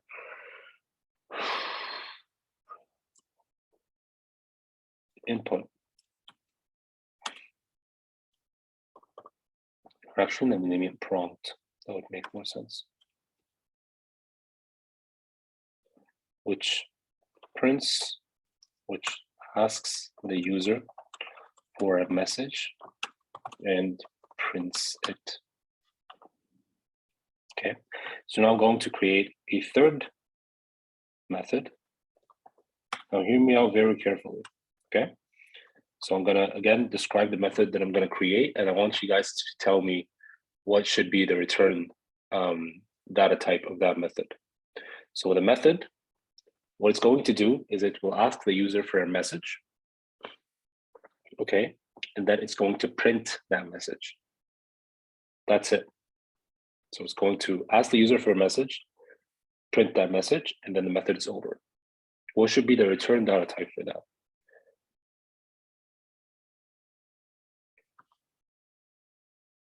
Raise hands, raise hands.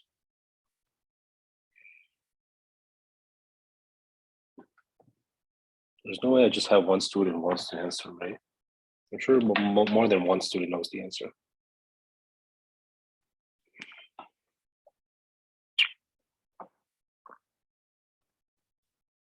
Come on. Don't be shy. Don't be shy.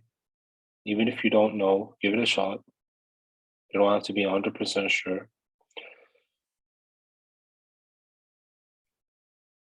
And Jolly, what do you think?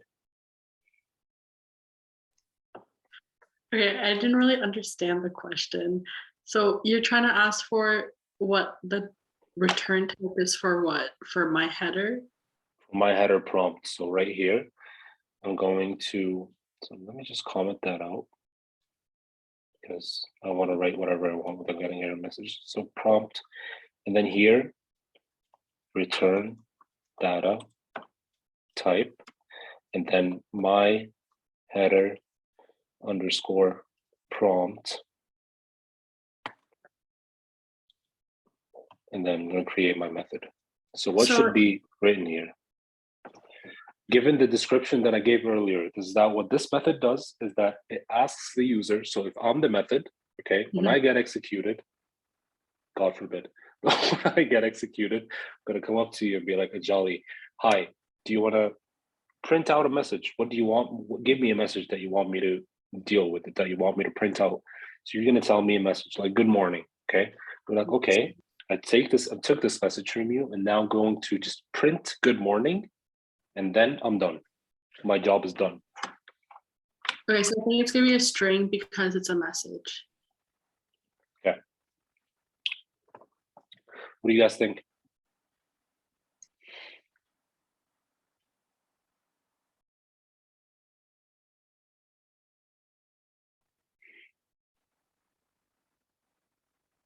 Who agrees? Who disagrees?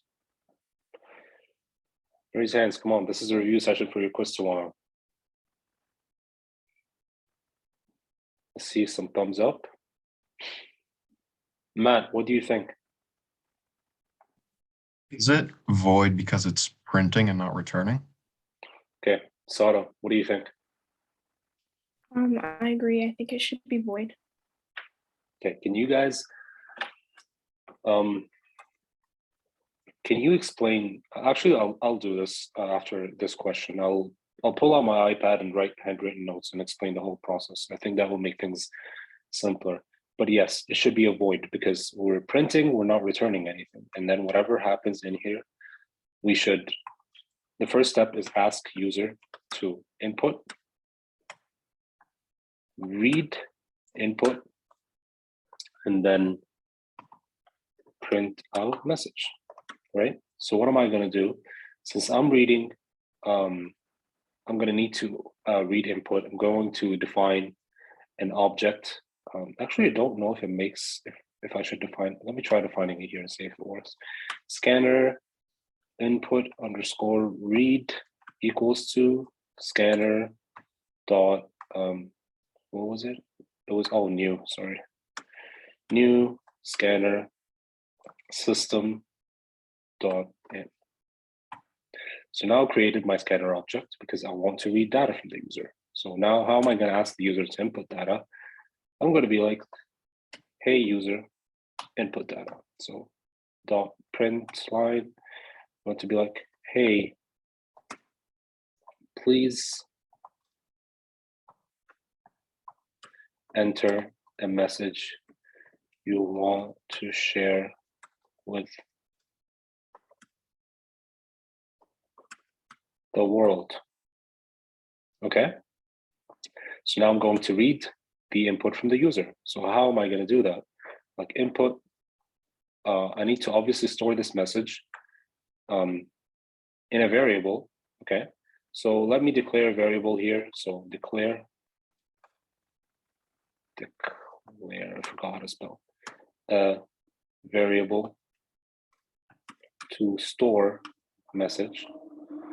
So I'm going to call it, obviously it's a message, so it needs to be a string message equals to, oh, just that. I'm not going to pass a value right now. Okay, now how am I going to read it? I'm going to be like message equals to, what is my object name? Input. Oh, looks like I need to define it within the method. Yeah, that makes sense. So again, since I defined this method, which is, since I defined this object input.read outside of the method where I'm going to use it, it does not get recognized. So I need to do this right here. Okay, now it's going to work. Input read and then dot next. Is there a next string? I think there's a next line. I think it's, yeah, it's a string. Okay, next line and then right here, and then I'm going to print out the message. So again, as you see, everything's broken down into sections. Print out system dot out dot print line, and then I'm going to just print out MSSG. Okay, and then since this is a void, I don't need to write a return or anything. Okay, so here I'm just creating scanner object to read data. And now when I want to call this method within my main, let me just delete all of this because I'm done with this. There's no point. I'm just going to write my header underscore prompt. Okay. Now see what happens when I run this.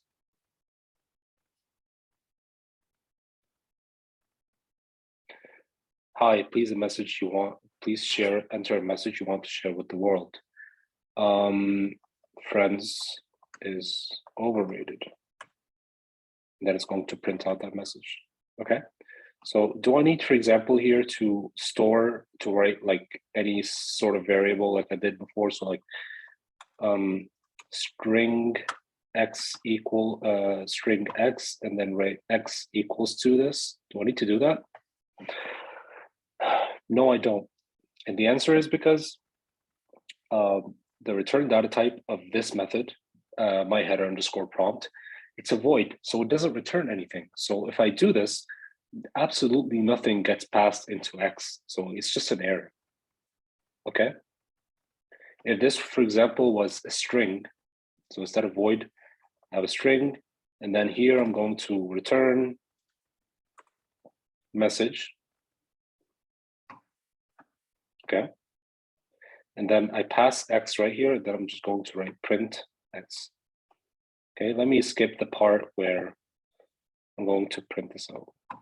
Okay, so again, what's happening here is I changed the return data type from void to a string. I'm going to return whatever message I read from the user. I'm going to store the value of in this variable into X right here, and then I'm going to print X. Let's see what happens. Let's see if it's the same thing. I'm missing something. You didn't use system out print. Where? Oh, God. Sorry. Man, Python just ruins you because it's so easy to use. Okay. Let's run this. Okay. Friends is a shit show. As you can tell, I really hate Friends. And now it gets printed out. It's the same thing. Works the same exact way. Okay. That is pretty much all the coding I'm going to do for today. Let me share screens from my iPad, and I'm going to again explain some of the ideas that I explained, but hopefully when I do this with pen and paper, it will make much more sense. So just give me a second.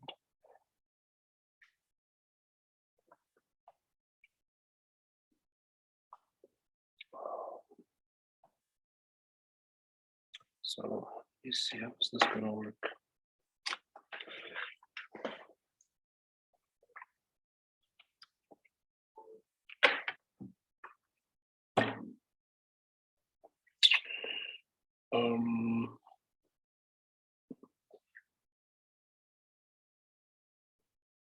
AirPlay. Actually.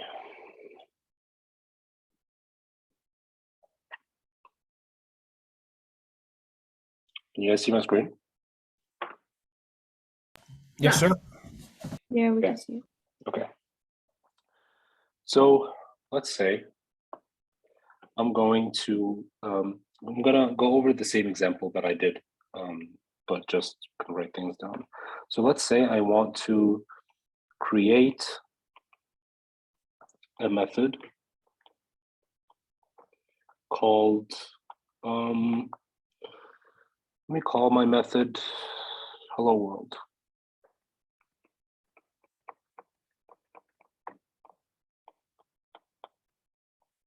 Okay.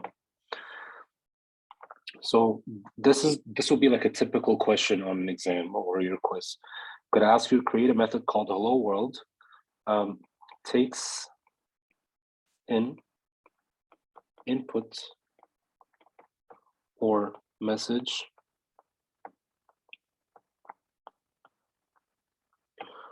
from the user and prints out that message with stars. Okay. So again, I said there are 4 questions that you should ask yourself before you define a method. The first question is the name of the method, right? So name is hello world. It's an easy question. Now, second question, well, what was the second question? Can someone remind me?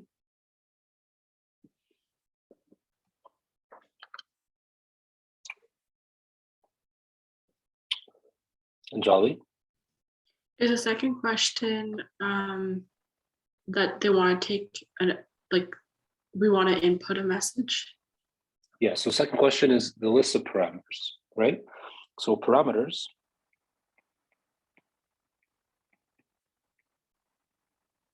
then what is the list of my parameters? It says here it takes message from the user. So I'm just gonna write message from user. Let me make this in different colors so that it's clear. Okay.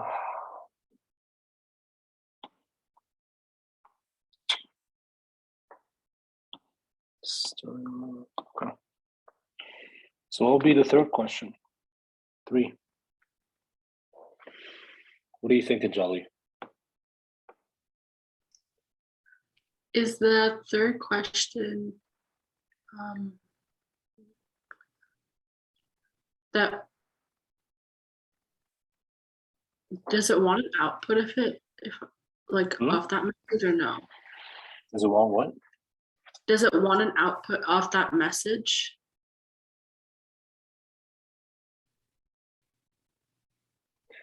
Sorry, can you repeat that? Yeah, I was Mhm. saying, does it want an output of the message or no? It says prints. You need to print out the message. So what kind of question would that be? Because we have two more things we need to consider. What is the return data type, and what does the function do or the method do? Okay. So let's start with return data type.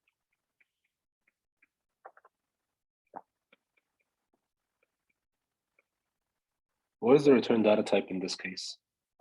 In order to ask this question, let's look over what's asked from us. Okay. So we need to define a function called hello world. It takes in a message from the user and it prints out that message with stars. So what would be the return data type? Let's think about this first. Does the function return anything? Does the method return anything?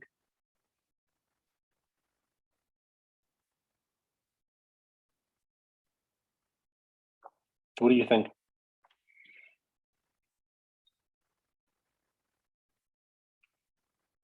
Anyone? Hands? Hands? I don't think it's returning anything. So what would be the type here?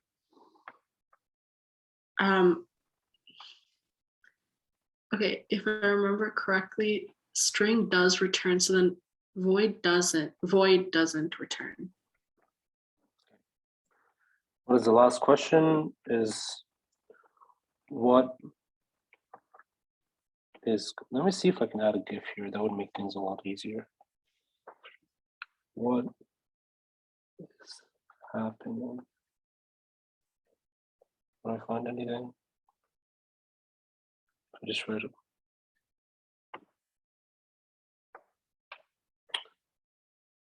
Oh, forget it, whatever. So basically, what is going on?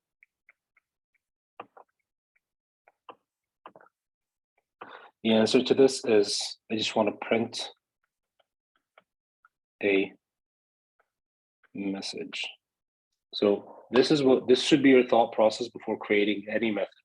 Tomorrow, before your quiz, get a sheet and a pen, get a pen and paper, and do these 4 steps. So NPRW. Let's see if we can make this abbreviation more memorable. I don't know, just NPRW. That's easy to memorize. N, name, P, parameters, R, return data type, and W, what is going on. Okay. You answer these 4 questions, and then you can write your code. Okay. So first 3 are essential to just declaring or defining the method. So again, we said static. Sorry, it's public static. So public static.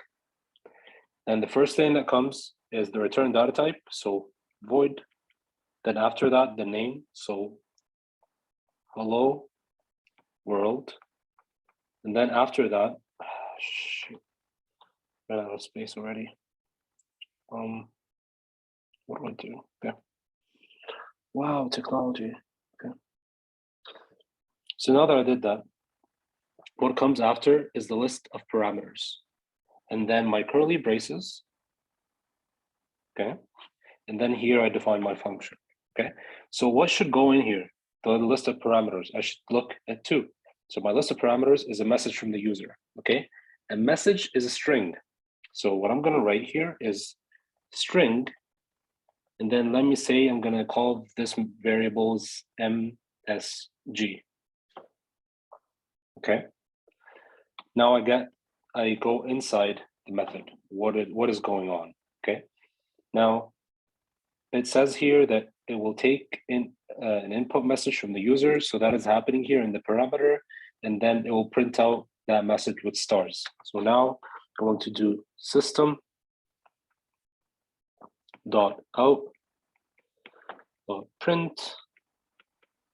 Then I'm going to write here as a string just a bunch of stars.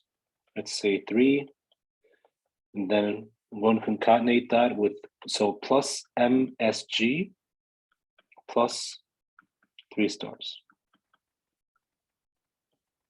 Then I'm going to end my print statement and a semicolon. Okay. And then since this is a void, I don't need to write a return statement, or I can just write return and semicolon right here. Okay. Now, when I call this function in my main, so now let's say I go to my main.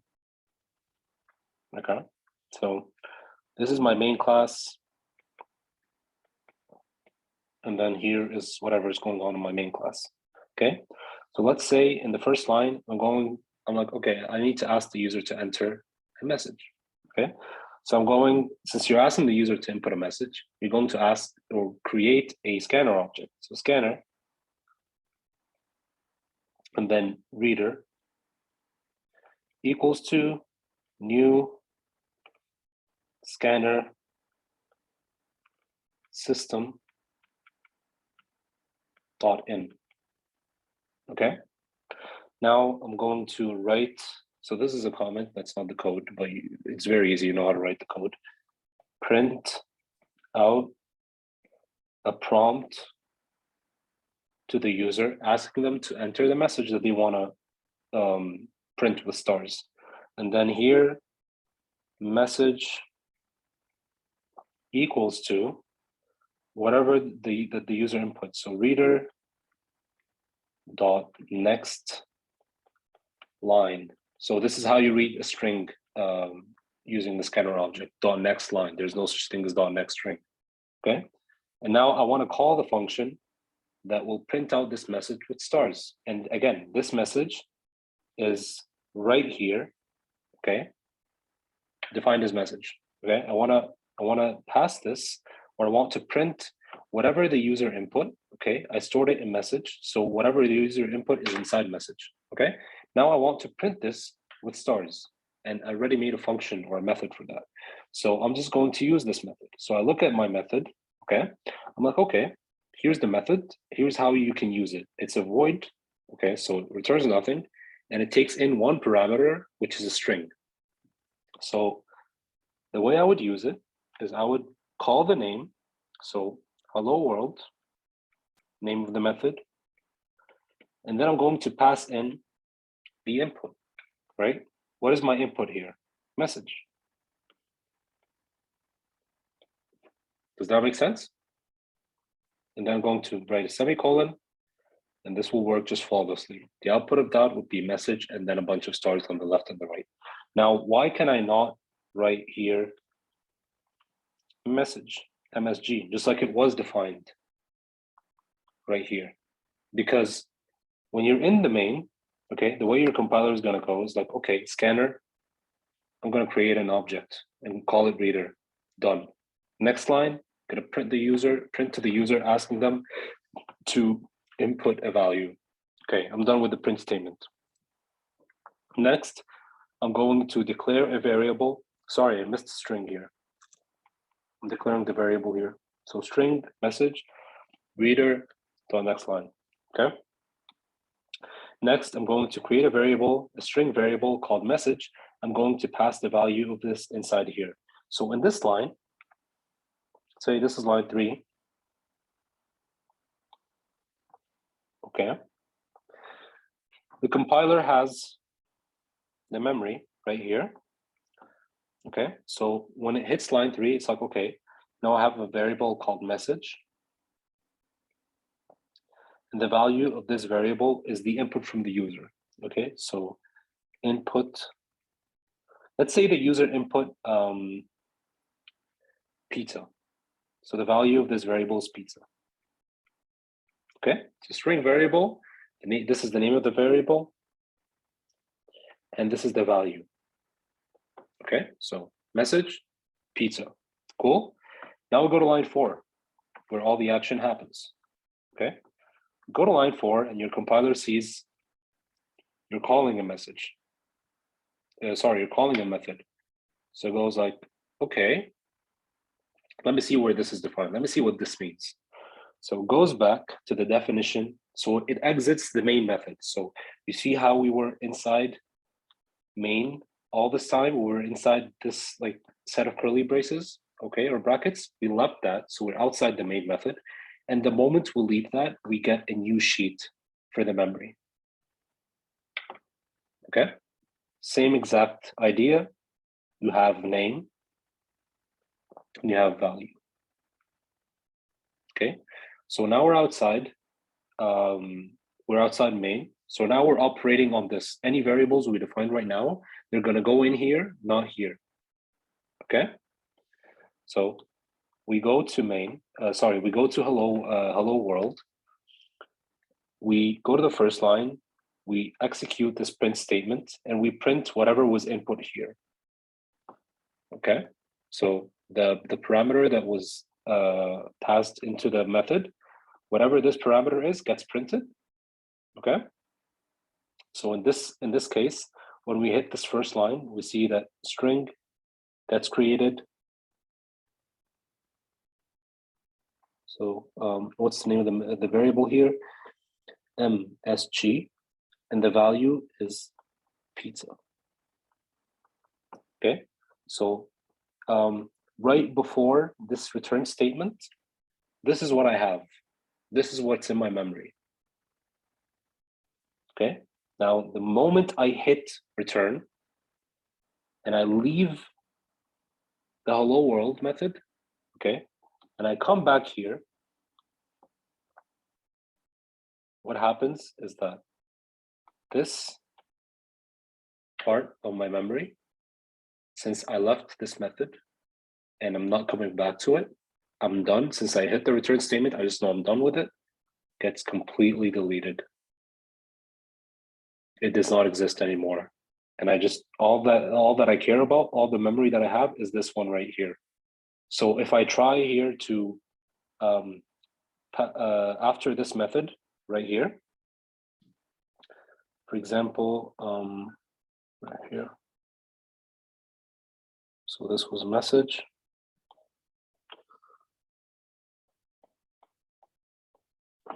If in the next line, so let's say this method goes on longer, and I try to write a print statement for MSG, my compiler, when it looks for the variable MSG to see what's the value of that variable, it's not going to look here because this is already gone. It's deleted. It's never going to come back. It goes here and it looks for MSG. Does MSG exist? Is there a variable called MSG here? No. So we get an error. It's as simple as that. Now, what happens if you call this method again later on in the code? Okay, so you already called it here. Let's say 10 lines later, I called it again and I give it a different message. Do I continue using this? Do I just add on to the list that I used to have before? No, you just have a completely new sheet for that run. And then if you run it again, this thing gets deleted, and then you have an entirely new block of memory, and so on. So if you run it again, you don't go back to what you used to use. It's kind of like toilet paper. You only use it once. Same exact idea here. Okay. I hope this answers your questions. Do you guys still have any questions? Miguel, go ahead. Yeah, I have a question. It's not related to this topic. Is this like a good time, or should I wait until the end? Sorry? Like, I have a question, it's just not related. Okay. I don't have questions related to what I just explained. Sana, go ahead. I'm just wondering because I missed the first part. This is recorded and will it be uploaded? Yeah, I'll try my best to upload it because it's a really long file. So I don't know if YouTube's gonna allow me to do that, but I'll try. Thank you. No worries. Any questions?